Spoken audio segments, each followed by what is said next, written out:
Hi, Mona. Guess who can't hear you?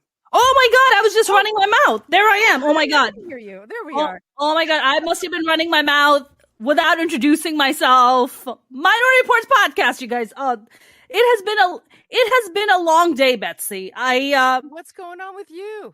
Sometimes what happens is that when I do my therapy sessions, which I do twice a week, stuff comes up that just totally blanks my brain out. It puts me in a weird place. I was wondering if you had a PTSD hangover today after last night's show, because I listened, and I'm an assault survivor, violent attack when I was 9 years old. Yeah. And when you're talking about stuff, it can bubble things up. Yeah, I mean, I think possibly it had been that. It's interesting. I haven't had a nightmare in a very long time. And I had a nightmare last night and I woke up exhausted and my brain felt like it was like scrambled. It just felt so strange. And I was just like, why did I have this nightmare? This is so bizarre. And I think you're right. I quite frankly didn't even think about the fact that I think I've talked about this trauma so many times that I thought that every time I talk about it, it takes the power away. But apparently and not. to give context to any of my friends who might be tuning in, do you want to tell them what, or do you want me to?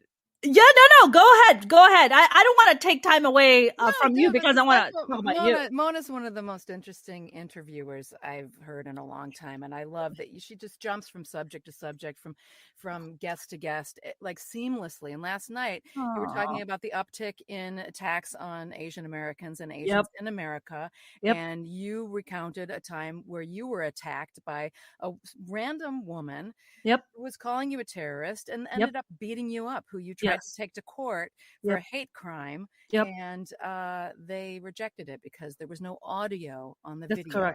That's correct. I honestly, I just wanted to go over and do her in last night. I was fit to be tied.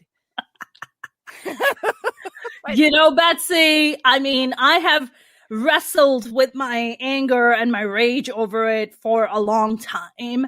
I feel like it dissipates, and I think maybe last night because I was talking to the guest and maybe stuff bubbled up. So I don't know, maybe that happened last night, That's what it is, because I have PTSD too from an incident when I was a little kid. And it does. You never know when it's going to bubble up. And that's why I said you might have had a little hangover today. It's what I call the therapy hangover. What does your kind of hangovers look like? If you ever had PTSD, like what do they look like? What do they feel like? I would describe them as sensory overload will happen much more quickly. Like I just need to listen. I need to do things that are tactile and not get into my head space, but play in the dirt. Garden, just do very simple, basic self-care, and feel like it's an accomplishment to rest. Yeah. Yeah. Do very little, just enjoy something sensory, a cup of coffee, just to really, does that make sense? Something tactile, but not getting away from it. Not running away from it, staying with it. Yeah. But not being overwhelmed or feeling like defining being productive the way it's often defined. Yeah, I mean, for me, Betsy, I feel like there's this overachiever in me that's constantly is just like, you gotta go, you gotta push, and you gotta push, and you gotta keep working, you gotta keep doing.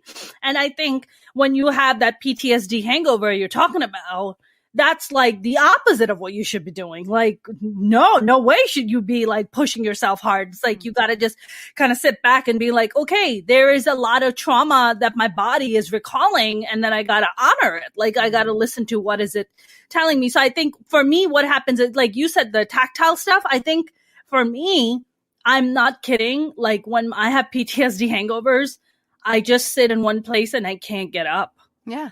I'm just like stuck. And I'm like, I want to get up, but I don't know how to get up. Yeah. Which is, it sounds bizarre because I'm such an active, like when you talk to me, I'm like just such an active animated person. But it's like when that stuff sinks in, I almost feel like, I feel like a 5-year-old, It's the part of ourselves that didn't get taken care of. Yeah. And it needs us to wake up and take care and parent ourselves, and staying in bed and, you know, Yeah. Yeah. Yeah. sucking your thumb is a Yeah. fine, productive thing to do when you have that kind of hangover. Yeah. Betsy, this assault that you just referred to, are you comfortable talking about it? Oh, If not, we don't have to, but no, I'm can totally we comfortable. It usually ends up making other people uncomfortable, but not me. I'm fully integrated.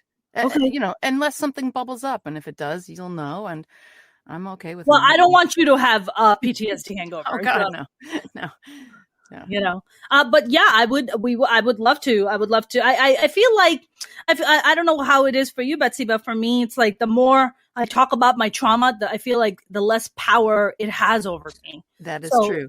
And especially so what happened to me when few things happened to me when I was a kid, but the one that I'm speaking of in particular is I was attacked at knife point at age 9 by two strangers after school.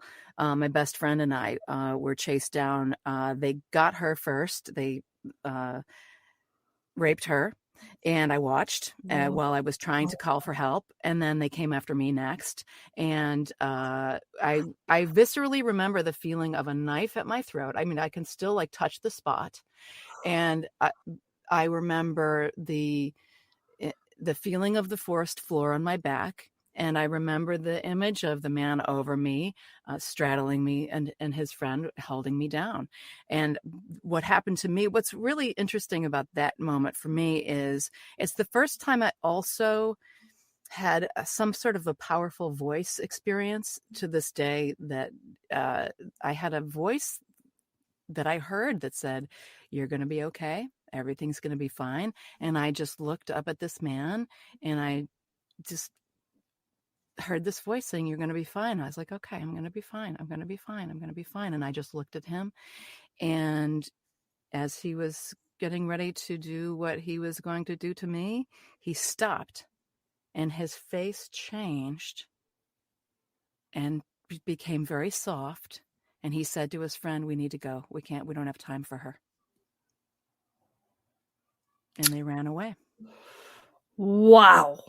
So PTSD is not only having the attack, but being witness to my friend, and also coming home and having nobody call the police.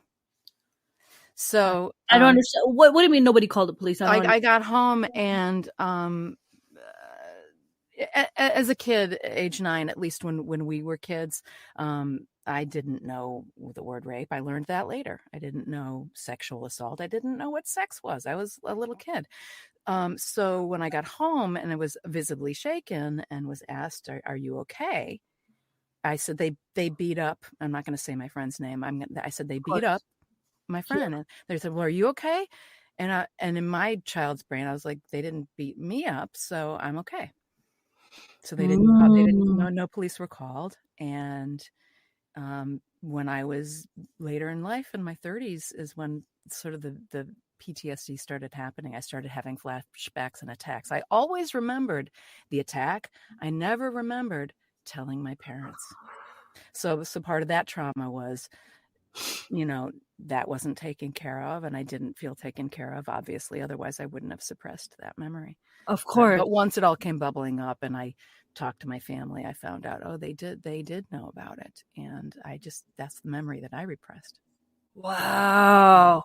So anyway, Wow. that's the one. And that, it was an interesting time. I look back and I had a happy childhood. I mean, this didn't stop me from being a happy kid. Yeah. Kids are resilient. And that's why I do work with end of life people now. I've been doing hospice volunteering for 25 years. Wow. My dad had a gun pulled on him in front of our house when I was a kid. Wow. My sister was sick, so I had she had a very serious illness, and we didn't know if she'd live or die for many years. So I had these experiences, but as a kid, I didn't know these were unusual. It was just, I had a Right. I had a great life and a happy childhood. Right. So when you talk about these things, I'm not traumatized by them. In fact, I find that they're part of the fabric of what make you who you are. And Right. I call myself a radical empath because of these experiences. Yeah. And it's very popular to say, "Oh, do you know if you're empathic, that means you had trauma?" I was like, yeah. it does. Yeah. That's so interesting. It's okay. Yeah, that's so amazing. And that's what, by the way, thank you so much for sharing that. And Sure. it's fucking horrific. I hope those fuckers got run over by a goddamn truck and then got lit on fire. Fuck, that's pretty heavy. And thank you so much for sharing that. And I'm so sorry you had to even experience that, and especially your girlfriend. Jesus, how is she? Do you keep in touch with her? No, and that's a piece that's really interesting. I also remember a promise she made me make is to never tell anybody. And I was one of those kids you keep a promise. A promise is something that you do. I'm to this day, I'm the person who is really good at keeping confidentiality. People can pretty much tell me anything. And if they say, don't tell anybody, I don't. And I never told anybody. And I felt really guilty telling my mom. I remember as the memories started to uncover, I felt really guilty because I told my friend I would never tell anybody. Did she? I never talked about it again until it started. I mean, did she ever tell her parents, or did she ever tell anyone about it? Never talked about it again. No. That's a lot of trauma to live with. But yeah. I mean, you know what it is, Betsy? Do you feel like that moment shaped your life in a way that, when it started bubbling up and you started dealing with it, but to this day, the way Betsy, the way you are today, does that have impact on does it have given you triggers in a way that you wouldn't have had those triggers? Maybe? Yeah. And I didn't understand I know a lot more about PTSD now. And I remember, and I also, I'm a sensitive one. I'm wired slightly differently. I'm not going to self-diagnose, but I know you are. That's the part that I absolutely love about you. And the exaggerated startle response. Anybody who knows PTSD, there's this thing called exaggerated startle response, which means I just thought I was a terrible passenger in a car. Because anytime a brake, somebody driving would touch the brakes, or I'd see cars coming, I'd be like, it was always I'd always react as if I'm about to get hit. Or if somebody would come up and say, if somebody would say hello from behind me, I would jump. And that's an exaggerated startle response. It's very typical of PTSD. And there, you can look at the laundry list of symptoms I had. I had them all. So, and it wasn't until more recently in life that I went through EMDR treatment, eye movement desensitization, EMDR reprocessing, and it was super successful. It was the first time in my adult life I did not have an exaggerated startle response. Amazing. And somebody came up from behind and said hello. That's amazing. Yeah. So people just thought it was weird, and I still am weird. I'm just a little less weird. Betsy, weird people do great things in life. That's my philosophy. I'm sticking to it. I feel like maybe sometimes people look at me as I'm a weirdo because I think sometimes people invite me out and I just don't go. And I'm like, no, I'm fine. I'll just be home. And I think I know where that comes from me. For me, it's about safety because I've always felt I've always been physically violated, because I've talked about it a great deal about growing up in a very physically violent household. So from my mom to my dad to my brothers, everybody literally took turns beating the living daylights out of me. So I think there's just so much about safety. So my brain automatically goes in, how can we stay safe? How do we stay safe? I don't, even though consciously I'm I'm fine. Subconsciously, my brain is nope, not feeling safe, not happy right now. Stay home, isolate yourself. And you're like, what the fuck? Why am I isolating myself? I'm an adult. I can take care of myself. What the hell? Yeah. And then people, people will think what they think. They think you're antisocial or what have you. That's right. We just have to make peace with ourselves and trust that those who truly want to get to know us and will be the ones that come through, and vice versa. But I'm the same way. I don't like crowds. I'm the person, I will go to a party And I'm the one who ends up in the kitchen doing the dishes because I need something to do. Small talk makes me freeze. And I don't think that's PTSD. I think that's like the way my neurology is wired. Yeah. That's your personality, right? That's your personality. Right? Like, how are you is a very serious question. You're like, how am I? I've been existential since I was like out of the womb. You're like, how are you? You're like, I need a minute to think about this. They're like, you could just say good and move on. I did learn how to say fine, but then it's like, you can tell I'm fine. And then it just sounds weird. I can't even say it. You can hear my voice like crunch. You know what it is? When somebody says to me they're fine, I'm just like, what's wrong? Yeah. Because fine to me is what's wrong. If they say good, I'm like, okay, that's a satisfactory answer. But then when they say fine, I'm like, what happened? What's wrong? You know? You know, Betsy, I wanted to ask you, I don't know where you're born and raised, and I would love to know where you grew up and, you know, what kind of environment did you grow up in? I was raised in Cleveland, Ohio. Look at that. A suburb of Cleveland. And when I was 15, just shy of my 16th birthday, moved to Chicago for the last 2 years of high school. Yeah. But so I'm from both places. But I was a kid in Cleveland, and I am thrilled about that. Yeah. It was an interesting time to be from Cleveland. And this incident Mayor Stokes was my mayor. Oh, one of the first Black mayors in the United States of a major city. It was a time when, what was going on in Cleveland, and the people was one of the first female journalist who was given an environmental beat came out of Cleveland at that time. Wow. Yeah. Wow.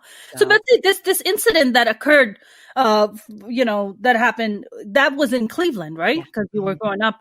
Was this like a middle class neighborhood? Like, what kind of neighborhood is it that these guys somehow had access to young girls that they can assault? Oh, well, it was upper middle class, but there's a I don't know, who knows where they were from. I don't know who they were. Yeah. I don't know whether they were neighbors or whether they came into this. It was a suburb of Cleveland. It was called Shaker Heights. It was like bordered the city of Cleveland. I would take the rapid transit. At that time we were kids running around by ourselves all the time. Yeah. And I advocate for that. I don't think it was wrong. And I don't feel it sounds traumatic to hear the incident now. Just like it was for me to hear your incident last night, and I was like gonna get that lady, but like for you've processed it, and I respect that. When I tell the story, whoever hears it will have to process it, right? And that's why we have to respect the telling of the story, but there's somebody who needs to hear it, and you'd ask, did I stray from a question? You didn't stray from a question. No, not at all. I actually, after hearing this incident, and that's a very powerful memory to have and a very powerful experience to have. Did you know that you wanted to be an actor pretty early on, or because you have a journalism background, because that's what you really started off with? Yeah, journalism came by way of acting. And so when I have a distinct memory in third grade, there was an assignment where we were supposed to draw a picture of what we wanted to be when we grew up. And I drew a picture of an actress and an actress model. At that time you were an actor model, and so cliche, right? But I was the kid who honestly pretend was serious business for me. And I never wanted to play house. So like my Barbies, I drew pubic hair on my Barbies because they were not realistic and it didn't make sense to me. When instead of playing house, I played Vegas waitress. And so I would set up the tables. And I would have my pretzel cigarettes, and I would lower my voice when I ordered take my customers' order, my pretend customers, and that's the kid I was. And I'd walk around and I would, I wish I had film of this. And I was a serious pretender. I love that. But that's where the creativity is, right? That's where, like, if you let a kid just thrive, like in that age, you're just like, okay, that's your imagination. That's what you want to like enjoy. Have a good time. Have at it, right? That's your imagination. So The other thing though is I was really shy. So, I wanted to be an actor, but I never did anything to become one, or so I thought, because I also had a grandmother who was bipolar, who was an actress, and nobody was going to try to encourage me to do that because she was kind of, And this is sorry, and who was she? My grandmother was bipolar. Beautiful woman, but and I just thought she was fabulous. I remember once at 3 a.m. I was woken up by the sound of a piano banging, and operatic singing, and my grandmother was babysitting for us, and I was like little Wendy Who. I walked down from the 3rd floor, and I just watched my grandmother singing at the top of her lungs at 3 a.m, and that was normal for her and so exciting for me. Yeah, because as a kid, you're just like, fuck sleep. Grandma, she's fabulous. So anyway, so no, I wasn't discouraged from becoming an actor. In fact, my sister signed me up for everything. She saw my potential. She signed me up secretly for dance lessons when I was a kid, and also for a talent show, because I used to do all this stuff in the living room. I was never going to share it with anybody, but my sister saw that. And so I got into a talent show, and I won the talent show. And then I, was like, dance class. My teachers used in dance class when I was a wee little thing used to say she's gonna just have so much fun when she grows up. And but I never auditioned for a play. In seventh grade, I did a play, and there was a scene where I was supposed to kiss the boy in the closet, and he was supposed to come out with a lipstick on his cheek. So I had lipstick in the backstage, and when that scene came, in the live performance, we were back there. He's like, put the lipstick on my cheek. I'm like, no, 7th grade girls don't wear lipstick. I'm not doing it. He grabbed it from my hand, and he put it on his face and marched out. So I was, I really didn't know how to behave. You sound like a 7th grader who knew her values very early on. You were like, you are not getting a kiss from me, sir. No, just because girls don't wear lipstick. I was more like, it was not realistic. So then the first, the next time I was on stage I moved to a suburb of Chicago when I was 16. And, right before graduation, there was a play and this variety show. And I was like, I better audition. What have I got to lose? And I got the lead in the play and the lead part in like this, a singer dancer in this variety show. And I remember the look on one of the judges, or the people who were casting these things, they were like, where did you come from? Because I was the shy. And anyway, and I was good in math, so I went to school for accounting. Wow. But did your parents try to push you in one way or the other? Were they like, we want you to become an accountant. We want you to see. That's the cool thing about having white parents. They're so cool. My parents are great, and that's amazing. But at the same time, part of it was they were very 1950s values. So I wasn't pushed because the goal was get married and have kids. So the push was. They're super supportive, like do anything you want. And this is not to put my parents down, because they were brought up where my mom's goal was to be a good mom and wife. Her mother was not a good mom and wife, and so my mom, like, that was super important. And she was right. She was, we had a wonder. And my dad was like the most compassionate, empathetic man, until I met my husband, that I've ever known. Yeah. And you think you get the empathy part from your dad? And both my parents. My mom has a childlike sense of wonder. My dad has a super caring nature. And from a little early age, my dad was a volunteer. And I remember, I didn't even know he was, but I remember once we were like in a rare night out, we were going to dinner because we always ate at home. And really, you guys didn't go out to dinner as much? Oh gosh, no. How come? It either wasn't done or we were frugal. I have no idea. This is not a time when going out. I mean, going to McDonald's was a big deal. When I went to dance class, my mom would sneak French fries at McDonald's on the way home and say, "Shh, don't tell anybody." So one time we were going out to dinner and we arrived and it was like a banquet, and they were honoring my father for the work he had done to help some of the underserved communities in Cleveland, to help advocate for better housing. Wow. And I remember like it just like registered in my brain, oh, this is for my dad. And so it was always instilled in us that we would volunteer. Did they have McDonald's fries there, or they didn't have those? Don't remember the food. It's no McDonald's. It was in downtown Cleveland. It was in downtown Cleveland. I mean, Betsy, you mentioned your sister. Your sister. What kind of an age gap did you guys have? Oh, this is where I have to think seriously. No, we had a 8-year age gap.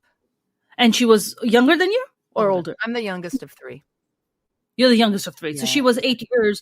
So you have what? Another brother or a sister? I have 2 older sisters. And there's an 8-year age gap between myself and my oldest sister, and I think there might be a 4-year gap between the middle sister. So your oldest sister is the one who was sick. Mm-hmm. And I mean, at what age, may I ask what was wrong with her? To respect her privacy, I'd rather not say, but I will say that as a sibling of somebody growing up with that awareness that she was just my sister at home a lot. Right. Right. No, please go ahead. Yeah. So I thought that was normal. Yeah, it's so interesting. I have 4 older brothers. 2 of my brothers, my second and my third brother, were given expired vaccination for polio in Pakistan, and they ended up with polio because of it. I know people look at it now and they're like, polio? Didn't they eradicate that in the 50s? Yes, but Pakistan didn't get the memo till the 80s. So they were like about 30 years behind. Yeah. But in my brother's case, this happened in the 70s where they were given expired vaccination and then getting horrible polio because of it. And of course, there was no treatment for them in Pakistan. So that's how we ended up in the U.S. And, the thing for me was, because I grew up with 2 sick brothers, it was they're just my brothers, right? You're just kind of, as a kid, you're just like, okay, that's my brother. And, my second oldest brother had polio in both his legs. So he wore braces. He had crutches in both his arms. So when we would go to school, like the schools we went to were very strict Catholic schools. And, they would give us a shit ton of homework, and you had to carry all your books on your back. You didn't have locker rooms the way we have them in high school here. You brought your books in and then you brought your books back. Like that's what you did. But if you're on crutches and you have, braces in your legs, it's hard to have giant bags on it's hard to have a giant bag on your, bag on your back. So we, as siblings, would take turns, right, walking my brothers to their classes, because we all went to the same school, and we would walk them to their class. And I remember this. I just always remember being very, very protective of my brothers. Did you feel that way, as even though you're the youngest? No, because it wasn't that way. It was just, my parents were really good at hiding the stress that they were under. So I didn't know, unless there was an episode like that was dramatic, I wasn't aware. And I was aware that she was in and out of hospitals, and as part of a human subject, there was a urine in the refrigerator. So I had a phobia of drinking apple juice, because I was, anywhere I went, the association. But sorry, why do you have urine in the fridge? Part of the human subject is you test urine every week. If you're in a experimental I see. Yeah, situation where got it. It's something rare, and you end up as a human subject. Then they test. Got it. They would test that. Got it. Yeah. So I don't. Got it. Yeah. And anyway, and she ended up being okay. Thank God. Eventually. So I don't want to. Yeah. She's thank God for that. I mean, thank God for that. I mean, that's amazing. Now, are your parents both around? Yeah, they're still alive. They live in a suburb of Chicago, which they were high school sweethearts. They met when they were sophomores in high school. Betsy, we don't hear those stories anymore, do I we? know, and they're still together. That's amazing. I mean, I know that your husband is he's a very established artist. I wanted to actually ask you, did you, like, when you have a father who is like so amazing and empathetic and lovely and amazing, does that also program your brain to look for a man just like that? Or are you trying to I don't know. Are you trying to go in the opposite direction? What happens? I will say this. So, this is my second marriage that I'm on. The first time I met my first husband and got together when we were 21. Wow. I was 21. I was really young when I met him, 21, 22. And, since I was working full time at that time, I never did the dating. So I kind of went straight into professional life and getting married, and I never really dated around. I mean, I had a high school sweetheart, and I had dated a little bit in college, but then I went straight into the workforce. So it wasn't until I was after my divorce that I dated for the first time as an adult, and that was I remember I needed to sow some oats, some things that I had to tick off my list. My bucket list. What's the I was raised very seriously. You don't have sex till you get married, and I and I was a little bit of a weird one where I translated that into it was also like I went through a super Christian phase as a kid too, where I translated that into this. They say that Mary's a virgin, and that the next second coming is going to come of a virgin. So I'll stay a virgin to get married, but then also maybe somebody needs a vessel for the next Jesus. I mean, I had this imaginative, crazy brain. But those are all very valid questions, though, right? Like I told you, my pretend life was extreme. I was the Vegas waitress who might be the vessel for the next second coming. Well, the second coming. Listen. So anyway, so I didn't have a ton of experience when I married my husband, and like along the way, I remember I was in an acting class once in college, a workshop with Stephen Scott from the Goodman Theater, and I was playing a scene from Cabaret, and then Fool for Love, and then things were going well, and he's like, well, we all know what it is to have a one night stand, and the class is all nodding, and I'm like, I don't, and I was married, and I remember thinking at that time, I remember thinking, well, if I ever get divorced, I need to have a one night stand. Like, so it became, instead of like being a natural thing, it was more like, so I had this like, when I finally did get divorced, I did have a little bucket list, and I'm like, I need to do this, I need to do that before I get married again, if I ever do. And I really didn't want to again. When you first get divorced, you're like, never again. Yeah. So where was I going with that story? Oh, how dating. So what I did discover is like, even like all these, every person that I had dated when I was like as a gay divorcee was wonderful. Like I met the greatest people. So I think my radar for not so good choices is strong. Because you have a good role model that you grew up with. Yeah. So everyone, like anybody I dated was just wonderful. We just weren't the puzzle pieces in the end, right? Or I wasn't ready to, go give it a go. And even when I met my husband, I wasn't necessarily looking. And it wasn't a date. It was just, we sort of fell into it together. That's amazing.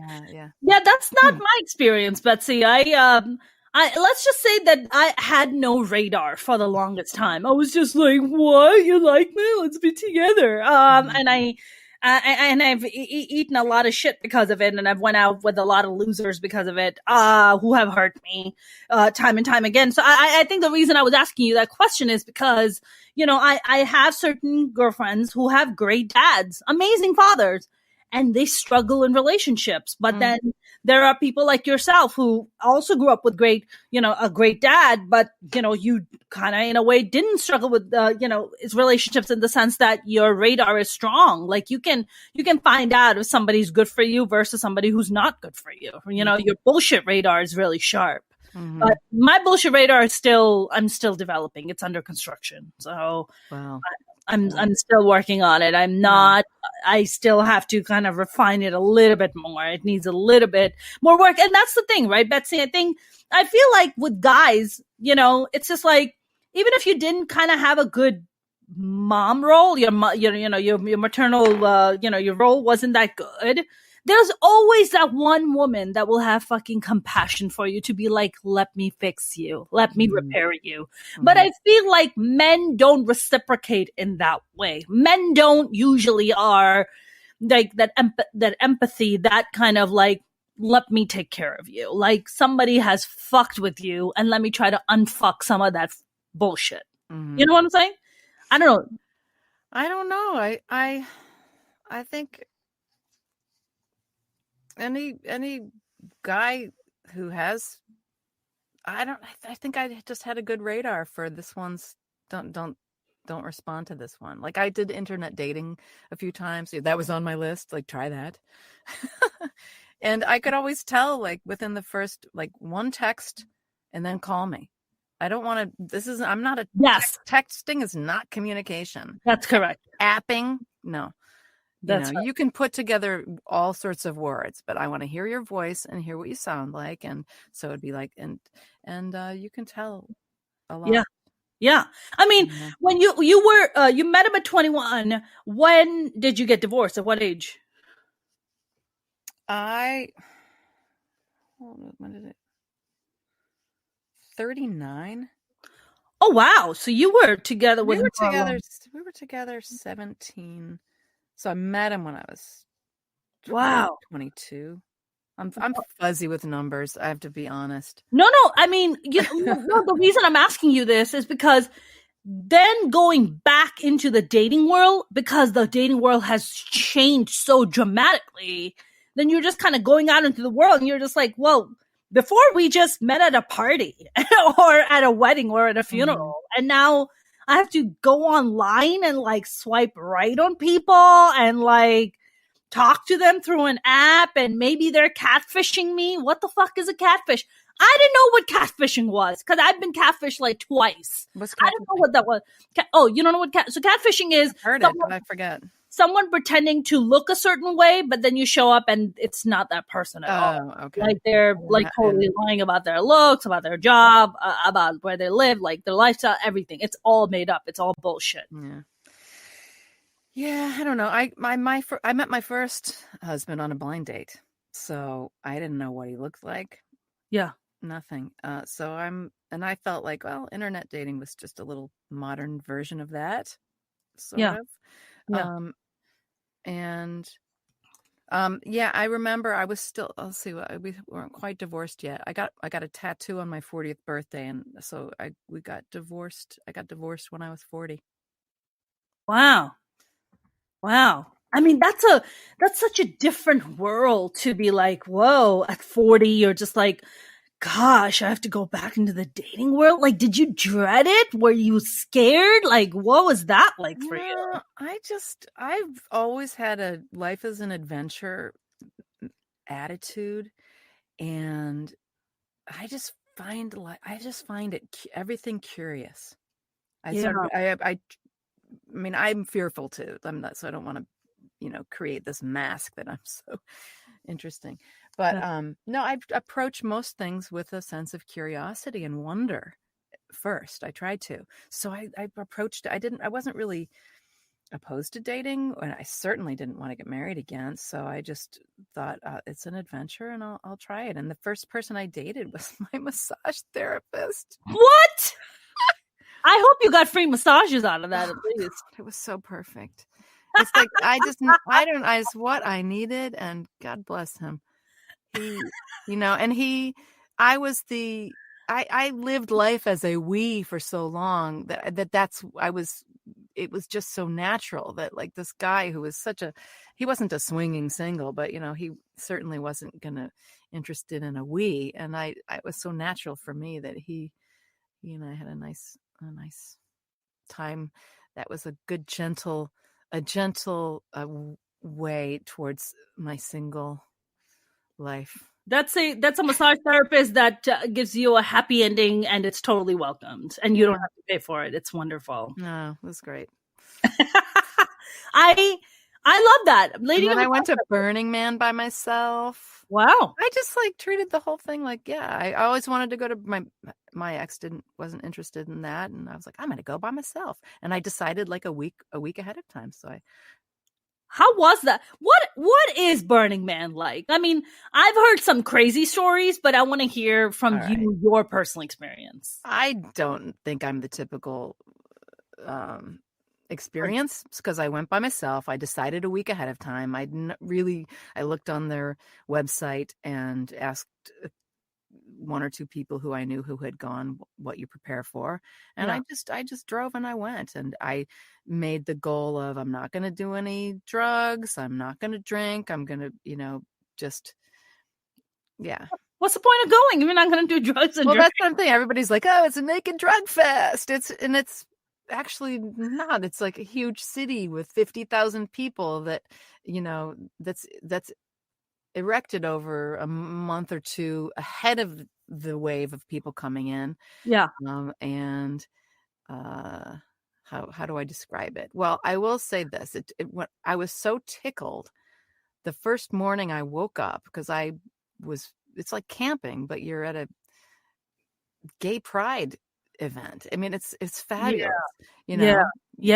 but with lots of straight people who and everybody's in costume. And anyway, I remember waking up, it was with the sunrise one morning, and I stayed in the Camp Hushville because I like quiet. I'm a person who has sensory overload very easily, and I didn't want to like have music pounding all night, so I found the quiet camp, and I was quietly having my coffee, and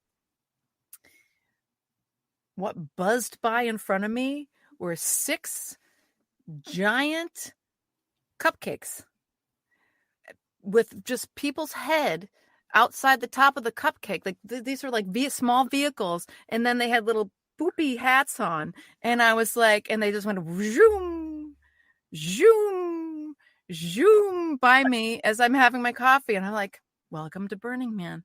That is, like you were having your coffee and 6 little cupcake vehicles go by. Yeah. People's heads like sticking out the top. It's like you're in, it's it's fun. But again, it's not everybody's cup of tea, but it's a camp. It is a camp. You get a booklet, there's workshops all week, and there's places for sober people. There's places for circus artists. At that time I was, I had just done a show as a trapeze star, so I was really interested in the aerial camp and like climbing on things, and I was curious about bondage, so I brought a whip, to if people wanted to get spanked. Did people want to get spanked? Did you spank someone? Mm-hmm. And spanked a few with my riding crop. With your right, one of the things that I've heard about Burning Man is that people there's no money exchange, right? So it's like barter trading. That's what I heard. It's a gift economy. It's not barter. It's not barter. It's a gift economy means there's no expectation of reciprocal exchange. You bring something to give. You offer something, and so do other people. Got it. Yeah. And one of the things I heard is like, somebody has something you want, and it's just like, well, I don't have anything to give in return, so do you just want to get laid? No. Okay. And those are some of the stories that I heard, which kind of freaked me out, and I was just like, I don't know if I want to be a part of that. I'm not insecure enough to buy into that BS, and I never have been. Yeah. Because I was just like, that's really? Like if somebody takes you out to dinner, you owe them physical attention. That's not how it works. Right.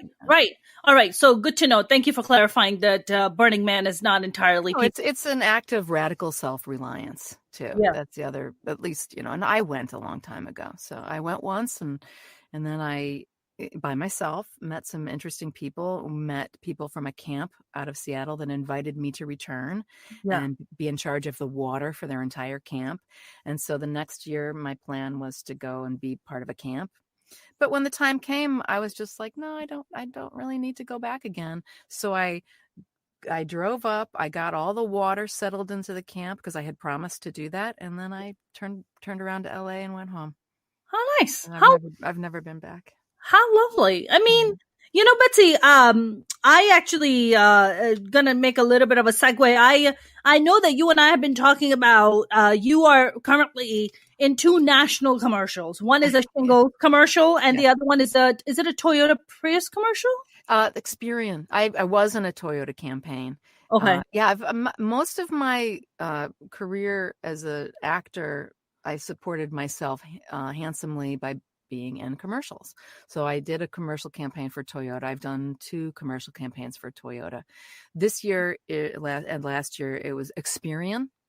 Yeah. John Cena is an actor, and he had the Boost Cow campaign. Yeah, and I was the Boost In show. I was the dog show host. Got it. I was like the Catherine O'Hara type. Got it. With my co-anchor, who was also my co-anchor in a Toyota spot. So we have a history together as. How interesting. And Ivan is his name. And then and then also the shingles. Shingles can be what? Yeah. Yes, I saw that. I finally watched the commercial and I was like, got it. Yeah. I was like, that's not your husband in that commercial with you. No, that's Jim Hanna, wonderful actor. We had such a fun day on set. And the spot is created by Fred Goss. It was cast by Arlene Schuster Goss. And Fred is an amazing actor and a writer. He's also a writer who he wrote the spot. So people will say, did you come up with the what? I'm like, no, he wrote that. Wow. That's because I saw the Latin version of that. Not that it was in Spanish, but a Latina mom and daughter. Mm-hmm. And I saw that. And then when you mentioned, I was like, oh, so you're in the other version of that. So I gotta watch that. But so when you do commercials and stuff, have you ever been on set, whether it's commercials? I mean, your credits are amazing. You were in Master of Sex, Allison Janney. Yeah, that was Allison Janney highlight. Yeah, who I freaking love. She's amazing. I just love that woman. She's amazing. Have you ever? I did a commercial. I got hired for a Chipotle commercial. I was on set, and the 2 leads were, a man and a woman, right? And the woman was amazing. She had her lines down pat, and there was a lot of script. And the guy kept fucking up his lines. He just kept messing up his lines, right? And rather than being like, let me take a deep breath, he started throwing a fucking fit right on set. The actor? Then he's like, fuck. Yeah, the fucking lead actor is going batshit crazy in front of the director. Fuck, I can't get the fucking line right. And we're all watching. And the director's going like this. It's all right, man. You'll get it. It's all right, man. Never. I've never experienced that. I mean, it's so... You have to respect how many people are. Look, I understand you're going through your thing. Go to the bathroom. You've got it. You're mic'd. You've got a whole team of advertising people watching you and listening to that. Why would you do that to the people? That's so unprofessional. Betsy, he was going off, and the director was being like, "It's okay." Yeah, because they have to keep the actor comfortable. All they want to do is get a good performance and not regret casting this person. Yeah, so much. This is so expensive. There's so much time and thought and money's gone into that one moment, and that's how he behaves. I have compassion for everybody involved, including the actor, because nobody told him. Betsy, is it that nobody told him? Because I looked at the female lead. She was fucking on it, man. She was just knocking it out. Not once the director was just like, "Are you okay? Are you all right?" No regard for her, right? And I was just like, "You're right. There's a lot of money that goes in it, and you're right. The director wants to make the lead actor comfortable." But I'm also saying to myself, you got this job because you're a professional. You've done unless it's a famous person, and he wasn't that famous. I've never seen him in anything else, but he's apparently worked with this director before, and I just felt like that was the most shittiest broy fucking move he could make, because I was like, imagine if the female lead was throwing a fit like that, they probably would have just fired her ass on the spot, be like, sorry, don't have tolerance for that, goodbye, but I felt like as a dude, all the women I remember on set when we like finally cut for lunch, and I remember we were all sitting around each other and we were like, what the fuck was that? We were like, if we threw a fit like that, we would be fired like on the spot. Do you feel like there's like truth to that, or no? Truth to what? Truth to the fact that, he got better treatment because he's a dude, not a woman. I mean, throwing I think it was this is like the how are you question. It's something I'd give. It's easy to say those things, but I do think, women are certainly judged. It would be perceived as way more shocking if a woman did it. But I don't see how, if they weren't friends, like he can't get I don't know the spot, but yeah, they never ran the commercial. If he was expendable, then he wouldn't have stayed. I don't think, man, woman, or horse, it doesn't matter. Like that's not. Yeah. I mean, the way he was saying, I mean, I'm sorry it never aired.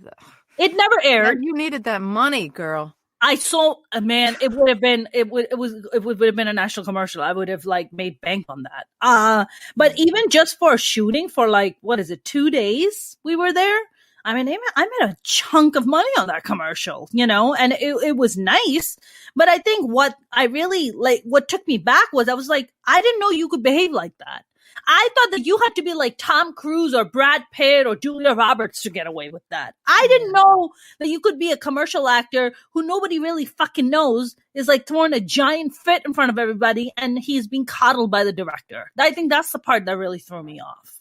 I've never I did experience once. I was on a TV show, and I don't want to say what it is because I don't want to put people down. Yeah, no, sure you do. Somebody playing my husband in a TV show, a scene, didn't know his lines, and we had been in the trailer like all day, and this was a short scene. He could have easily been working on his lines or run lines with me, and we got to set, and we were in our trailers. He also didn't understand the scene. He had not read the script. So I had to explain to him that he's like, why am I saying this? I'm like, because of the thing. And I don't want to give it away. No, of course not. I don't have that many credits. You can go to my IMDb page and figure it out. And he didn't. So I explained to him what the show was about and the premise and why he was saying what he was saying. Then he's like, oh, okay. And then we get to set. He doesn't know his lines, and it's a very overlapping kind of thing. So you got to know the lines where I'm supposed to sort of yell at him, and then I would like have my like and he'd be like, he'd stop talking. Wow. And the director came over. He's like, "What's wrong?" And he's like, "Well, she's yelling at me." And I'm like, "No, it's my character. I'm supposed to." Wow.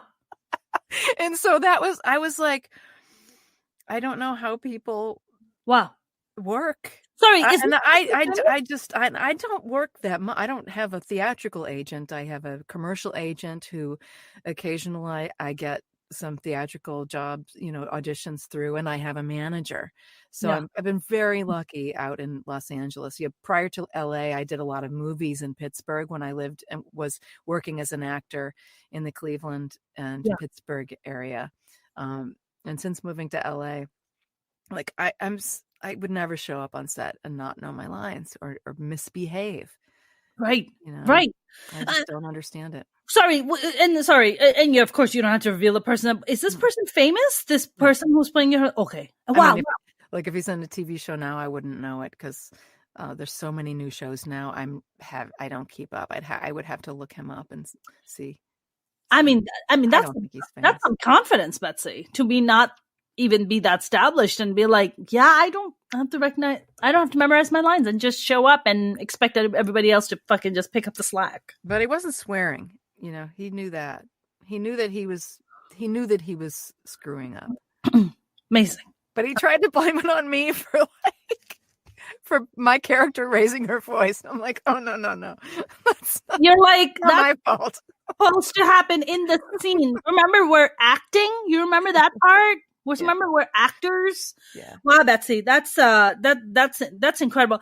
Betsy, when people are not in the industry, as we say it in LA, there's a lot of myths and bullshit that's out there. I remember when I was 18, I came out of my artist closet to my family, which was a very big deal because good Pakistani Muslim women don't become artists because as my brother told me once, he's like, actresses, he was like, you mean you want to be a prostitute? That's what he told me because he thinks actresses are prostitutes. So that's a fucked up perception. Well, some would say we are. And I'm like, I think prostitutes make a lot more money than actresses do, but way more.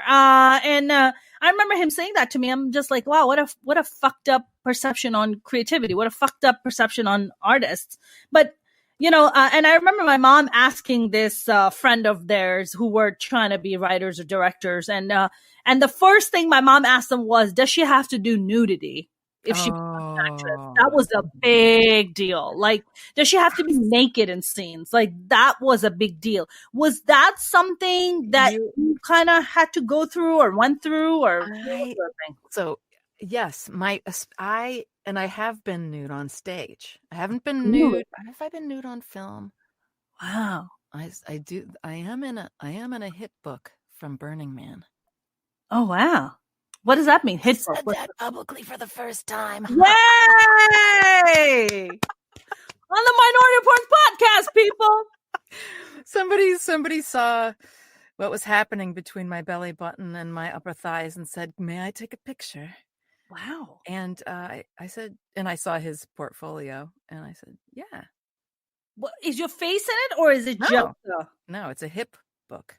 It's a hip book. Hip, H-I-P, hip book. Mm-hmm. I didn't even know that was like a thing. You're in a hip book. I'm in a hip coffee book. I should get that. You should get that. No, because this is when I would have been. And now, the older you get, you're like, I wish I did more nudes. Right? Yes. Yes. Especially when I was doing trapeze and my body looked so good. Good, exactly. But so what was that first show that you had to be nude on stage, and was that absolutely fucking horrifying? Steppenwolf Theater, I understudied Orange Flower Water. This is a world premiere, or at least I think it was the world premiere. And in that play, there's a scene where this woman changes from her clothes into her nightgown discreetly towards the back of the stage. So while she is naked, it's very discreet, and she's just changing to go to bed. And my parents, and I was studying Molly Glenn, who's a wonderful actor who sadly passed away in a tragic bike accident. Freak weather accident. Anyway, so my parents came to see the show, and after the curtain came down, my dad whispered to me, "It's only 8 seconds. Don't worry." I'm like, what? The amount of time you have to be unclothed is 8. He counted. That is not so adorable. Okay, so that's the first time. And I was the understudy. I wasn't, he was just like anticipating that it might happen. And then wait, did he know ahead of time that you were going to be? No, he didn't. No, he knew that I got the understudy, and you're there at a Steppenwolf. But not the nudity part. By the way, Steppenwolf, Rick Snyder directed that play, and Christian Stolte, who's in the Chicago Fire, was in it, and it was a wonderful experience. As an understudy at Steppenwolf, they treat you with such respect. Rich Snyder would bring you in. You were invited to any rehearsal, and there were conversations where he would welcome your ideas in the process, which, wow. I mean, That's gosh, unheard of. I feel so grateful for that experience. And that Yeah. was when I first moved to Chicago from Cleveland, and it was my first theater job in Chicago.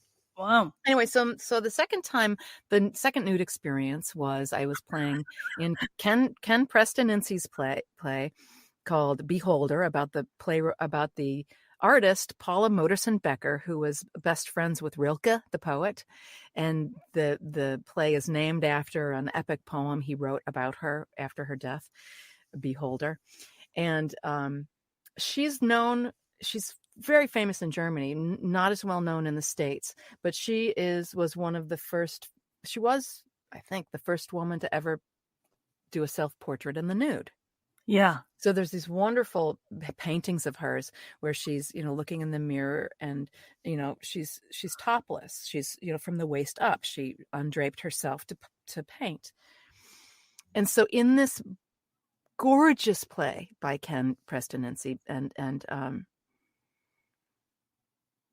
the Trapdoor Theater did in Chicago. It's an excellent theater. And it won. I was nominated for Best Actor, and it won Best Play that year of the Jefferson Awards. Wow. Anyway, so at the end, when she dies, there's this scene where she's painting herself, and I undrape myself, and my back is to the audience, but there's this, I think there's a mirror, and I'm painting it. It's a wonderful scene, and it was the kind of play where people were so moved by the beauty of it. And my mom my mom happened to be sitting next to somebody who knew me, but Okay. my mom didn't know that. And so this is the story that I was told. When the curtain came down, I leaned over to your mother to say how wonderful you were. And your mother said, "It's hard for a mother." Like my mom was like apologizing about me being nude and there was one scene in one scene. Yeah, it's hard for a mother. Hilarious. But you know what I was thinking about the previous nudity story is that when you must have been on stage and when you did the nude, the moment your dad saw you dropping the clothes, he looked down at his watch and then he just started counting so he doesn't have to look up at you. Oh, it wasn't me. But it wasn't me. It was the other actress. I was the. Oh, you talking about? He was telling me how many seconds. So, like, if I should go on, don't worry, it's only 8 seconds. That's right. But for him to count it, I think he must have been looking down on his watch, like 1, 2, 3, 4. Oh God, that is so great. Yeah, my mom was absolutely petrified that if I get into the business in the industry, that I would have to be naked. And I was like, Mom, that's porn. I think you're confusing. I know it's part of entertainment, and God bless to the porn stars. But I was like, no, I don't think that is, no. What? Nobody's asking me to take my clothes off besides the horrible dates I meet on Tinder. Nobody's asking me to do this. Okay. I assure you, I'm literally, because there's all these myths, right? It's like, oh, the casting couch. Oh, did you get approached by the director or the casting, or a producer to be like, won't you come hang out, trying to pull a fucking Harvey Weinstein on you? Like, won't you come back to my hotel room or let's have a drink? My husband did 2 films with Harvey. Did. That's right. You have mentioned that to me. I know he's watching. I hope it's okay I said that. You should have him on. Which movies did he do on? Oh, I would love to bring him on. Which movies did he do, Betsy?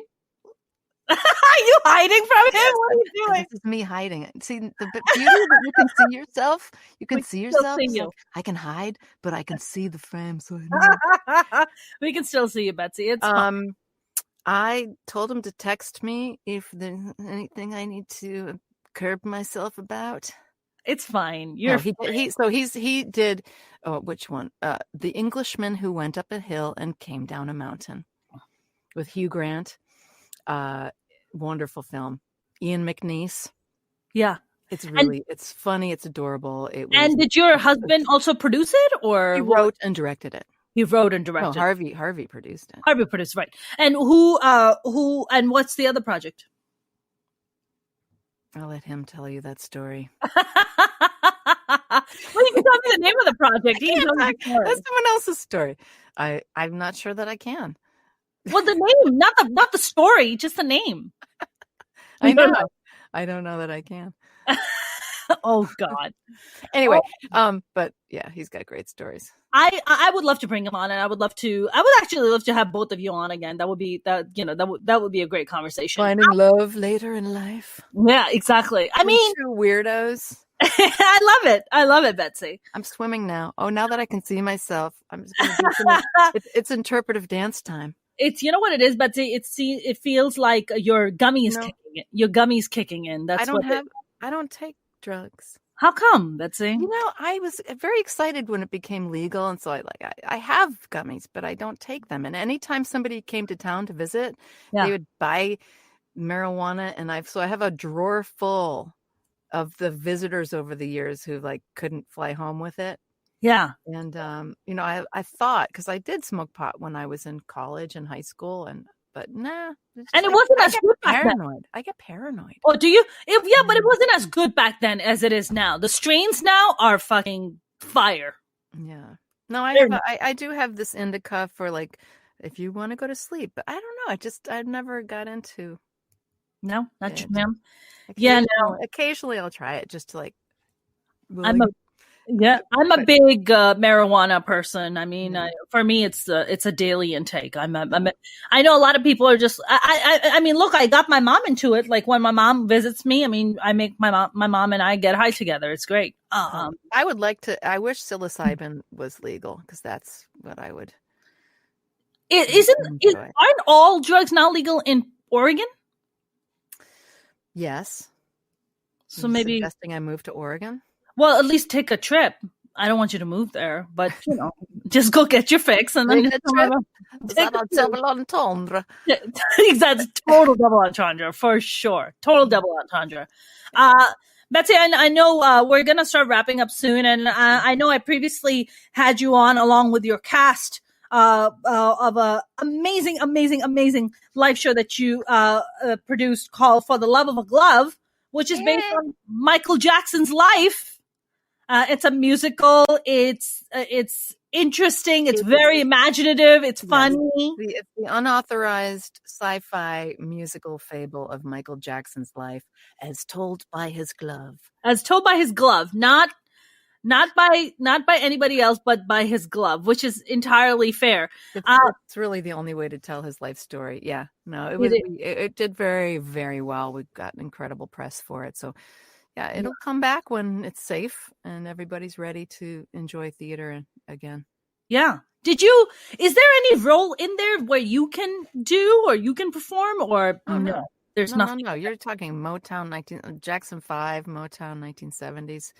No, I mean it's childhood. People, it's childhood through young adulthood, and there's not a part for me. There's no part for you, no, but you came out as a producer. Yeah, I do some puppeteering.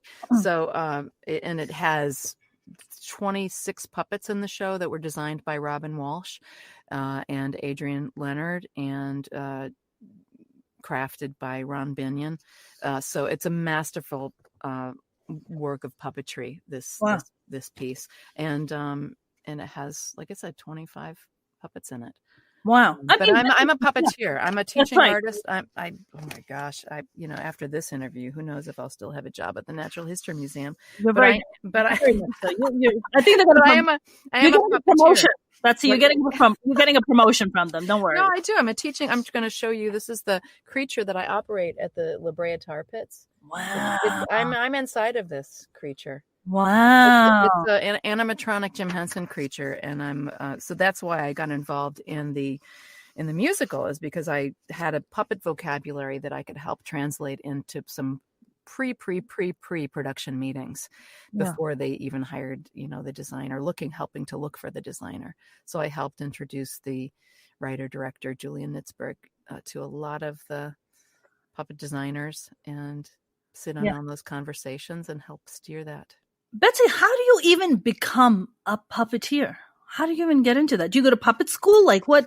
Well, when I was in college, I told you I started as in accounting, but then I pivoted to studying dance and theater. I went to Columbia College in Chicago when Sheldon Patinkin was headed the theater department there. And so I have a dance background based on studying dance, minoring in dance. And over the years in my theater work, I somehow became known as that actor who would do anything physical with, fearlessly. So, for example, there was a play in Chicago and they came to me and they say, we need the lead in the show has to also be a trapeze star, but we don't know any actual trapeze artists who are good enough actors. Can we train you with the Gaunis brothers for 3 months so that you can do this part? And I'm like, yeah. So I trained with the Gaunis brothers every day for 3 months to play this part in a play in Chicago as a trapeze star. So Wow. I was doing the double cradle and the static trapeze for that project. So along the way, to answer your question, how does one become a puppeteer? I acquired skills. I did stilt walking in Chicago for Red Moon Theater on a project, and I've just been that person who she can do this. After going to Burning Man, I learned how to do fire performing, and I worked in a fire. One of my first jobs in LA was I made fire tools for fire performers. I love working in a shop too. I'm a real handy person. So when this job opening popped up on Actors Access, like actors do, looking for work, it was like, you need to be able to host. You need to not be claustrophobic. You need to be able to write. And you need to be able to crawl inside of a very heavy object, and with no visibility, or low visibility. And I was like, well, that sounds like me. And it turned out that it was a gig operating this Jim Henson creature as part of a pilot project for the Natural History Museum of Los Angeles County for the opening of their Age of Mammals exhibit in 2010. And a job that I had no idea. They ended up building the puppet on me. To this day, you can see my body mold at the Jim Henson Creature Shop website if you go there. And I love it. I didn't, when I signed up for this, I didn't know I'd be doing it 10, 11 years later. So, but 2 days a week, I've been crawling inside that 75-pound creature and telling the story of the Ice Age in Los Angeles. It's now at the Tar Pits, which is it's a sister museum to the Natural History Museum. Yeah. I mean, that's your kind of, that's your ongoing gig. And how long you been doing that for, Betsy? 11 years. Wow. Yeah. So, but if you have a play or if you have a show you land, you just go and do that, and then you just kind of take a break from this? Yeah. Well, I do the shows. I purposely have the shows Saturday and Sunday. And I've always worked weekends. I used to be a broadcaster. I started in CBS News and then NPR. I've always worked weekends. I was a weekend news producer and anchor, and for both CBS and NPR. And now I'm a puppeteer on the weekends. So most of the acting gigs I get are, it frees me up to do everything else Monday through Friday. And yes, of course, it's flexible enough. There are other puppeteers. It's a team of performing artists at the Natural History Museum. Yeah. Teaching artists. So if one of us gets a gig, we cover for each other. I love that. I love that so much. Betsy, where can people follow you? Do you like people to watch your work and follow you? And where can they follow you? You can. I'm on Instagram, and I'm on all of the socials. I hesitate because I'm on TikTok and Instagram and Facebook and and what are those? Cameo now. I've got a Cameo gig tonight. Somebody booked me. Oh, it's really? That's amazing. Yeah, the Shingles Lady spot's gone viral, and they've now got like a little fan base on YouTube, and somebody did like a fan re-rendering of the commercial. Anyway, so yeah, how cool. I'm everywhere, and I nobody knows how to spell my last name, so I started calling myself Betsy Boo Bop. Like Betsy Boo Bop. That's Betsy Boo Bop. And is that all across on Facebook, on Instagram, on Twitter, on TikTok? Is that? Oh yeah, I'm on Twitter too. Yeah, I'm my game on social media is inconsistent. One day I might hire a social media manager and branding person. You have a heavy line costume to wear. I don't blame you. I'm also very ADD. So like, just like today I posted something, because we got nominated for 3 awards by the Stage Alliance, and I was doing a post, and I just like it, to me, that these things are excruciating. Yeah. The promotion? No, just typing, just posting and finding and organizing and hashtags. You guys are like people. You are amazing at that. Oh God! And then I'm told I'm rude. I'm like, really? I didn't even see your message. I don't know. Rude about what? What? I messaged you. You didn't reply. I can tell you saw it. I'm like, oh, you can tell I saw it? Really? It was opened means I saw it? Right, because it has the receipts. Like, it gives you receipts. That's right. No, Nick, make no assumption. That's like, call me. I grew up before answering machines. Fucking I have an analog heart. I'm with you. Betsy Zajko, what a pleasure. Thank you so much for chatting. And thank you so much for starting the podcast with such a boom. So this was such a wonderful conversation. I would love to bring you and your husband back on. That would be amazing. All right. Love you. Well, I love you too. I will see you soon, my friend. Thank you. Bye. Take care. Bye-bye. That was my lovely, lovely guest, Betsy Zajko. I really encourage you guys to go back and rewatch this podcast and even share it. It would really mean the world to me. If you have not subscribed to my YouTube channel, please do. You can go to youtube.com/Mona Shaikh Comedian, and you will see the Minority Reportz podcast playlist there, and you can watch the whole thing. And I have incredible guests like the one I had today, Betsy Zajko. I've had Margaret Cho on there, Congresswoman Katie Hill, Trey Crowder, my goodness, Felipe Esparza. I've been very fortunate to have some incredible guests. So please do go check it out. It would mean the world to me. You can also follow me on Instagram and Twitter at Mona's Comedy, and on TikTok and Facebook at Mona Shaikh Comedian. You guys have a good evening. I will be back tomorrow with a brand new guest. Stay safe out there. Thank you so much for tuning in.